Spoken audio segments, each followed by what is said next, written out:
Nothing. Nothing happens if you lie. Unless you get caught, and that's a whole different story. Rights are an idea. They're just imaginary. They're a cute idea. Cute. But that's all. Cute and fictional. But if you think you do have rights, let me ask you this. Where do they come from? People say, well, they come from God. They're God-given rights. Oh, fuck, here we go again. Here we go again. The God excuse. The last refuge of a man with no answers and no argument. It came from God. Anything we can't describe must have come from God. Personally, folks, I believe that if your rights came from God, He would have given you the right to some food every day, and He would have given you the right to a roof over your head. God would have been looking out for you. God would have been looking out for you. You know that? He wouldn't have been worried about making sure you have a gun so you can get drunk on Sunday night and kill your girlfriend's parents. But let's say it's true. Let's say God gave us these rights. Why would He give us a certain number of rights? The Bill of Rights in this country has 10 stipulations, okay? 10 rights. And apparently God was doing sloppy work that week because we've had to amend the Bill of Rights an additional 17 times. So God forgot a couple of things like slavery. Just fucking slipped His mind. But let's say God gave us the original 10. He gave the British 13. The British Bill of Rights has 13 stipulations. The Germans have 29. The Belgians have 25. The Swedish have only 6. And some people in the world have no rights at all. What kind of a fucking goddamn God-given deal is that? No rights at all? Why would God give different people in different countries different numbers of different rights? Boredom? Amusement? Bad arithmetic?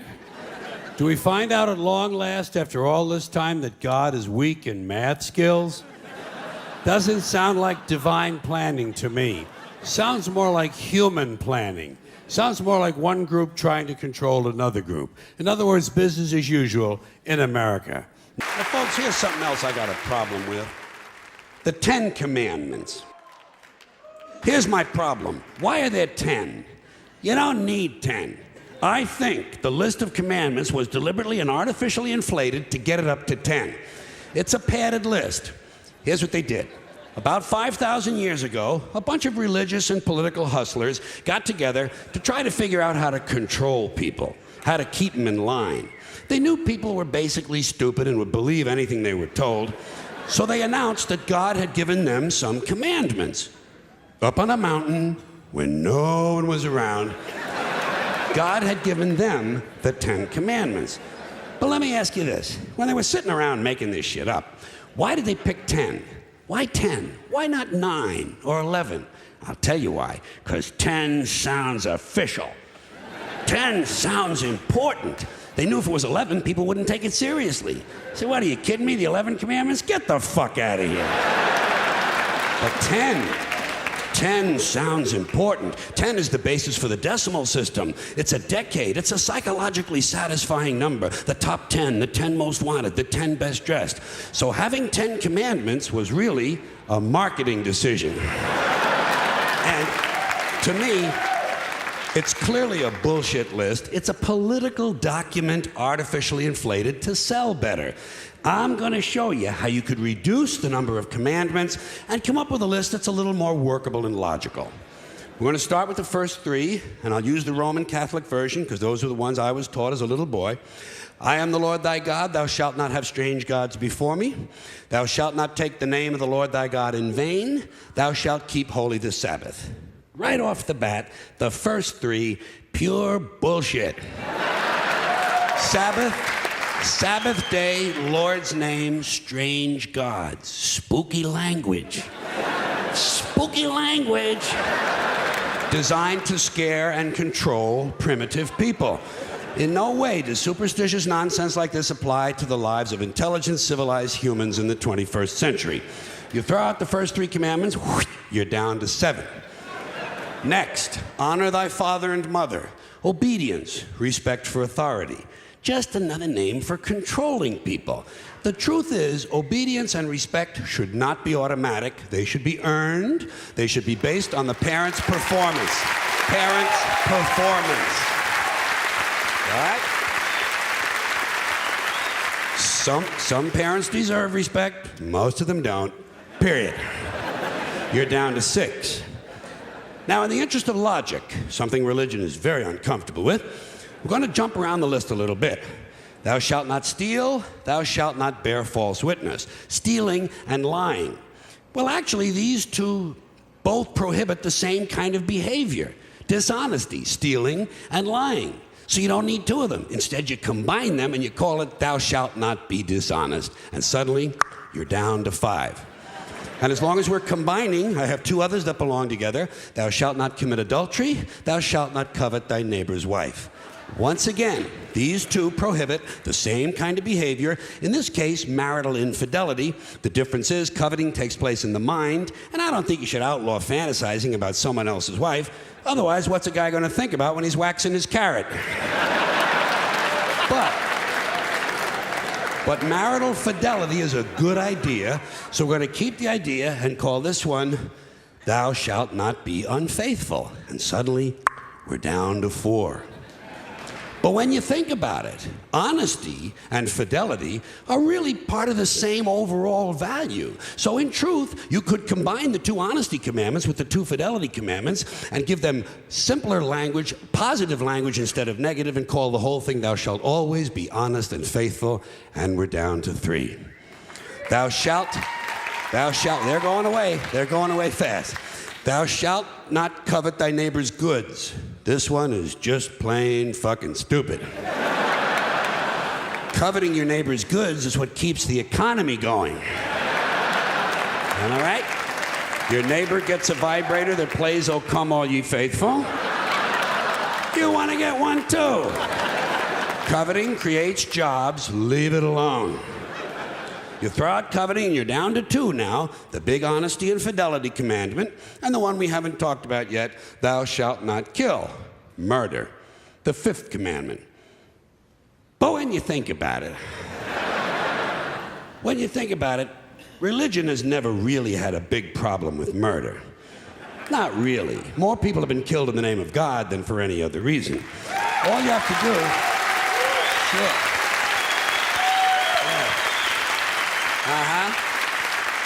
All you have to do is look at Northern Ireland, the Middle East, Kashmir, the Inquisition, the Crusades, and the World Trade Center to see how seriously the religious folks take thou shalt not kill. The more devout they are, the more they see murder as being negotiable. It's negotiable. You know? It depends. It depends. It depends on who's doing the killing and who's getting killed.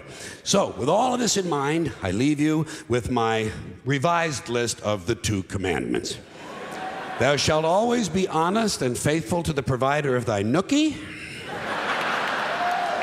And thou shalt try real hard not to kill anyone, unless, of course, they pray to a different invisible man from the one you pray to.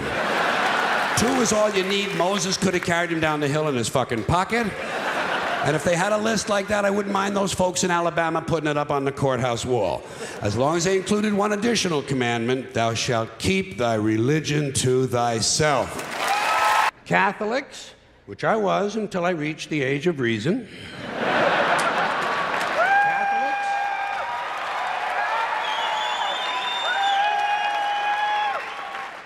Catholics and other Christians are against abortions, and they're against homosexuals.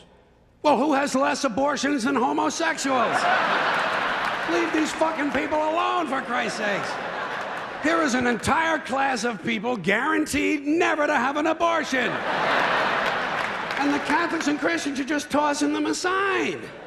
You'd think they'd make natural allies. Go look for consistency in religion. And speaking of my friends, the Catholics, when John Cardinal O'Connor of New York and some of these other cardinals and bishops have experienced their first pregnancies and their first labor pains and they've raised a couple of children on minimum wage, then I'll be glad to hear what they have to say about abortion. I'm sure it'll be interesting. Enlightening, too. But, in the meantime, what they ought to be doing is telling these priests who took a vow of chastity to keep their hands off the altar boys. Keep your hands to yourself, Father. You know? When Jesus said, "Suffer the little children, come unto me," that's not what he was talking about.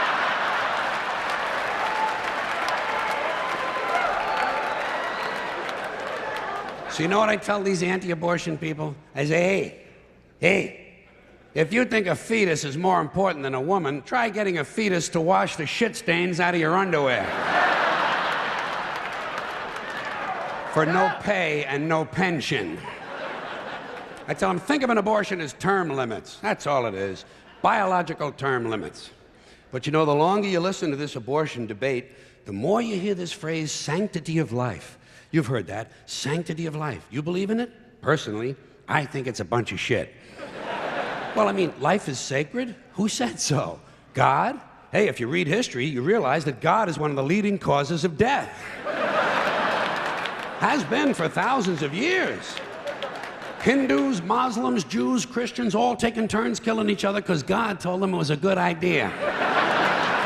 The sword of God, the blood of the Lamb, vengeance is mine. Millions of dead motherfuckers. Millions of dead motherfuckers, all because they gave the wrong answer to the God question. You believe in God? No. Dead. You believe in God? Yes. You believe in my God? No. Dead. My God has a bigger dick than your God.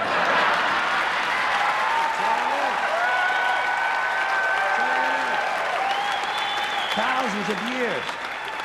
Thousands of years, and all the best wars, too. The bloodiest, most brutal wars fought, all based on religious hatred, which is fine with me. Hey, anytime a bunch of holy people want to kill each other, I'm a happy guy. But don't be giving me all this shit about the sanctity of life. I mean, even if there were such a thing, I don't think it's something you can blame on God. Now, you know where the sanctity of life came from? We made it up. You know why? 'Cause we're alive. Same with religion. Religion is nothing but mind control. Religion is just trying to control your mind, control your thoughts. So they're going to tell you some things you shouldn't say because they're sins. And besides telling you things you shouldn't say, religion's going to suggest to you some things you ought to be saying. Here's something you ought to say first thing when you wake up in the morning. Here's something you ought to say just before you go to sleep at night. Here's something we always say on the third Wednesday in April after the first full moon in spring at 4 o'clock when the bells ring. Religion is always suggesting things you ought to be saying.